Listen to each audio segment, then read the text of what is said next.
Allô, coucou les amis, salut. Merci encore si tu regardes cette vidéo. C'est pas le but, c'est pas l'objectif de te demander de liker ou de partager. Mais si tu peux le faire, il faut le faire. Je suis Camerounais et fier de l'être et je m'adresse beaucoup plus particulièrement aux Camerounais en ce jour où j'ai vu une nouvelle. Une nouvelle qui m'a semblé être, je sais pas comment qualifier. Mais vous savez, chez nous, on a soit tendance à dire quelqu'un ne peut pas mettre la fondation d'une maison. Un maçon ne peut pas mettre la fondation d'une maison et il part et quelqu'un d'autre vient bâtir dessus sans toutefois savoir quel a été le plan de la maison. Une fondation pour un immeuble R+2, R+3 est différente d'une fondation où il faut bâtir juste une pièce. R0 quoi. Et je suis un peu étonné, je suis un peu inquiet que certaines personnes aujourd'hui pensent qu'ils vont bâtir une maison solide sur une fondation que quelqu'un a déposée ou sur une fondation que quelqu'un avait mis les jalons au sol. C'est vraiment étonnant, c'est vraiment inquiet qu'ils pensent qu'ils vont faire tenir une maison bien solide sur cette fondation-là. Et c'est ce que les Camerounais, quand je parle des Camerounais, les administrateurs pensent faire. C'est vraiment débordant. C'est vraiment débordant. L'homme camerounais, premièrement, est fier de lui. Il est fier de ce qu'il est, parce qu'il est Camerounais, parce qu'on le respecte.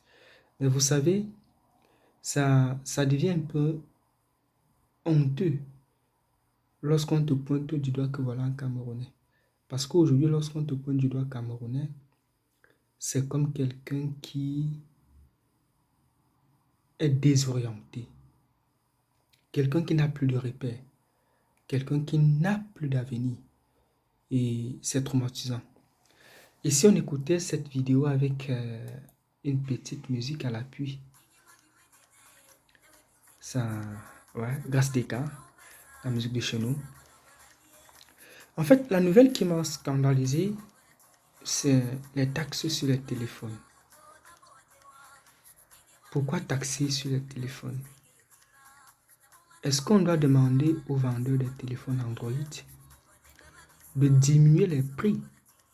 Parce que j'ai suivi, j'ai écouté un monsieur qui disait, en fait, c'est la loi qui est là depuis l'année dernière, mais qui n'est pas encore en application. Et c'est pour fuir et éviter les fuites de taxes qui devraient être payées légalement au niveau des impôts, au niveau du port. Mais c'est vraiment quand même étonnant qu'on a des individus qu'on a nommés quelque part, qui sont incapables de faire leur travail, qu'on dit ouvertement qu'ils sont des détourneurs de fonds. Parce que là, on les présente comme des détourneurs de fonds. On nous fait comprendre qu'on ne peut plus faire confiance en ceux-là, à ceux-là qui sont responsables de récupérer ou qu'on les paye les taxes, qui on doit payer les taxes. Mais c'est vraiment étonnant qu'un gouvernement déclare cela ouvertement et que ces individus sont toujours là. C'est-à-dire que nous sommes maintenant appelés à payer individuellement nos taxes, directement au gouvernement sans passer par des intermédiaires. Donc ceux-là qui étaient censés faire le travail. Qu'est-ce qu'on veut nous montrer? Qu'est-ce qu'on veut nous faire voir? Si aujourd'hui je délègue une personne pour une responsabilité. Et si demain je me rends compte que cette personne n'est plus apte et n'a plus qualité de travailler pour ce poste, ce que j'ai à faire, c'est soit peut-être de le chasser, de le faire partie de là et de le remplacer. Lorsqu'une méthode n'a pas marché, lorsqu'on a mis quelqu'un dans un poste et qu'il n'a pas respecté les clauses qui ont été définies, lorsqu'il ne fait pas bien son travail, la seule chose qu'il faut faire, c'est quoi? C'est de lui demander de partir.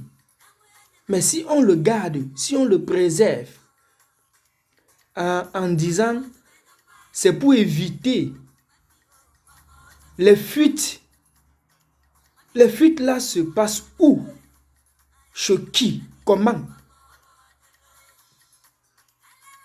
Si on me demande aujourd'hui de récupérer quelque chose et que je suis incapable de le faire, et s'il y a des fuites à mon niveau, qu'on me laisse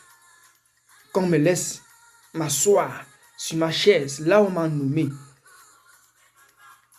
et qu'on demande à ceux-là chez qui je devrais taxer certaines choses, qu'ils payent eux-mêmes leurs taxes. Mais lorsque les téléphones entrent au pays, les téléphones entrent par qui? Le téléphone entre comment? Les téléphones entrent comment au pays? Les téléphones entrent comment au Cameroun? Qui devrait payer les taxes? Est-ce que les taxes qu'on réclame chez les utilisateurs des téléphones Android, est-ce que ce ne sont pas des taxes qui ont été payées par les vendeurs qui entrent au pays avec ce téléphone-là? Ou c'est une double taxe?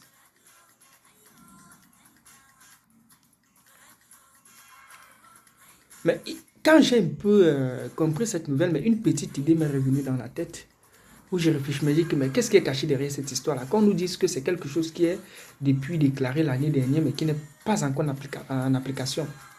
Mais je dirais que ça semble être faux. Ça semble être faux. Parce qu'on sait que c'est à travers, vous savez, l'émancipation de la jeunesse camerounaise aujourd'hui a été beaucoup plus boostée par l'Internet. Ce qui fait que tous ceux-là qui ont des téléphones Android ont la possibilité, ont la capacité d'être en mesure de recevoir certaines informations dont le gouvernement n'aimerait pas que ces informations parviennent à la population. Il fut un moment où on a coupé l'Internet dans une partie du Cameroun, soit disant qu'on utilisait l'Internet pour autre chose, mais on a utilisé l'Internet contre le gouvernement, contre le système du gouvernement camerounais. Là, c'est la question que je me pose. C'est la question que je me pose. Si le Cameroun, avec le monopole du marché, si Camtel autant pour moi avec le monopole du marché Internet sur le marché camerounais, c'est qu'on va limiter l'accès à l'utilisation d'Internet chez plusieurs personnes. Mais parce qu'ils savent que s'ils tentent de dire stop à la connexion, Orange va partir, MTN va partir, ces multinationales qui sont là et qui jouent véritablement un très grand rôle au niveau économique. Je vais dire rôle entre guillemets parce que s'il faut voir réellement ce rôle-là, c'est du néocolonialisme. Est-ce que l'objectif de demander aux Camerounais de payer les taxes sur les téléphones Android, est-ce que ce sont des fuites? Est-ce que la raison principale, c'est pour éviter les fuites, c'est pour éviter les détournements? Je pense non. Je pense non. Si c'est pour éviter le détournement, il faut muter ceux-là qui sont responsables, ceux-là qui font la magouille, ceux-là qui détournent, ceux qui sont responsables des fuites, il faut les enlever là-bas.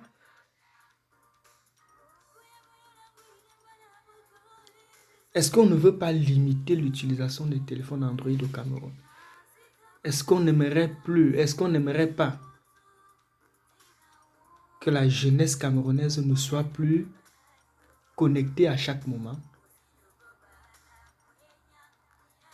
S'il y avait une possibilité d'empêcher toute la population camerounaise, beaucoup plus sa jeunesse, de manipuler l'Internet, de balancer les informations, d'être au courant de tout ce qui se passe, c'est que cela avait déjà été fait depuis. C'est-à-dire, les idées, on pense, on réfléchit. Comment il faut faire pour mettre les barrières à chaque niveau? Comment il faut faire pour empêcher les Camerounais? C'est ça. C'est ça. Ça n'a aucun sens. Le Camerounais achète ce téléphone à combien? Il va payer les taxes à combien?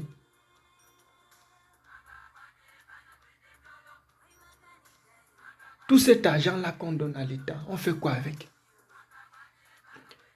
On fait quoi avec? Les laboratoires universitaires sont vides. Les laboratoires universitaires sont vides.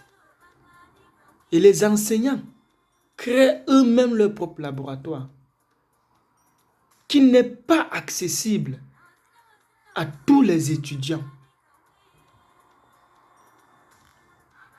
Il n'y a pas de réactif. Voilà pourquoi la recherche n'a pas de percée en Afrique.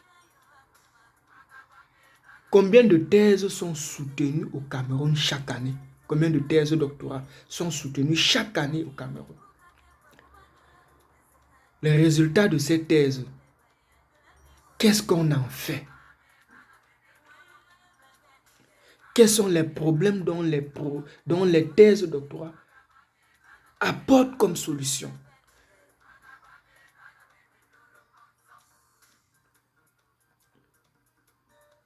Je pense que au lieu de s'intéresser à s'éterniser quelque part, à ne penser qu'à soi-même, il faut réfléchir à la construction globale de ce pays-là.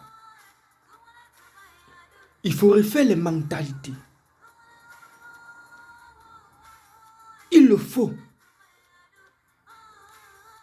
que de sortir des lois avec des taxes qui n'ont aucun sens. Ça n'a aucun sens.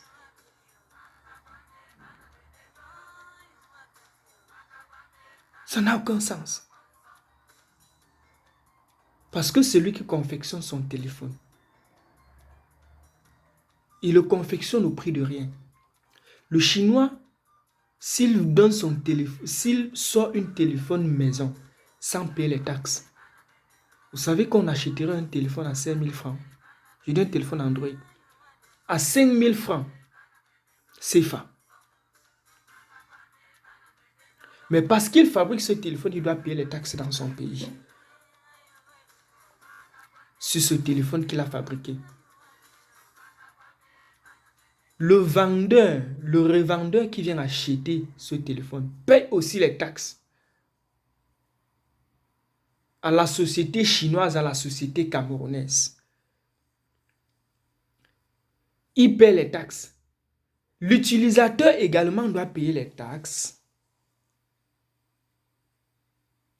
C'est de trop. C'est de trop. C'est de trop. Vous asphyxiez la jeunesse. Vous asphyxiez les Camerounais.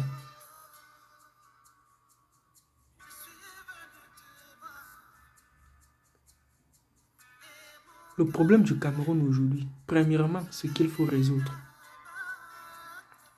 c'est le vivre ensemble. Premièrement, ce qu'il faut résoudre.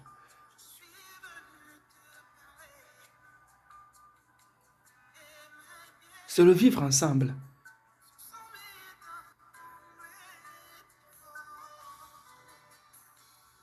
Et c'est dans ce vivre ensemble-là qu'il faut apprendre.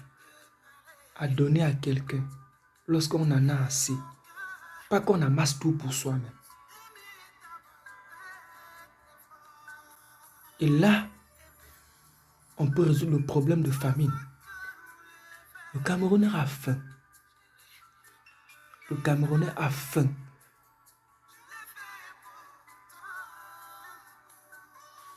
Mais un poignet de Camerounais n'a pas faim. C'est ce qui est étonnant. Et ce sont ceux-là qui veulent aplatir. Ceux-là qui n'ont plus de force pour marcher. Ceux-là qui n'ont plus de force pour parler. Ceux-là qui n'ont plus de force pour espérer à une vie meilleure.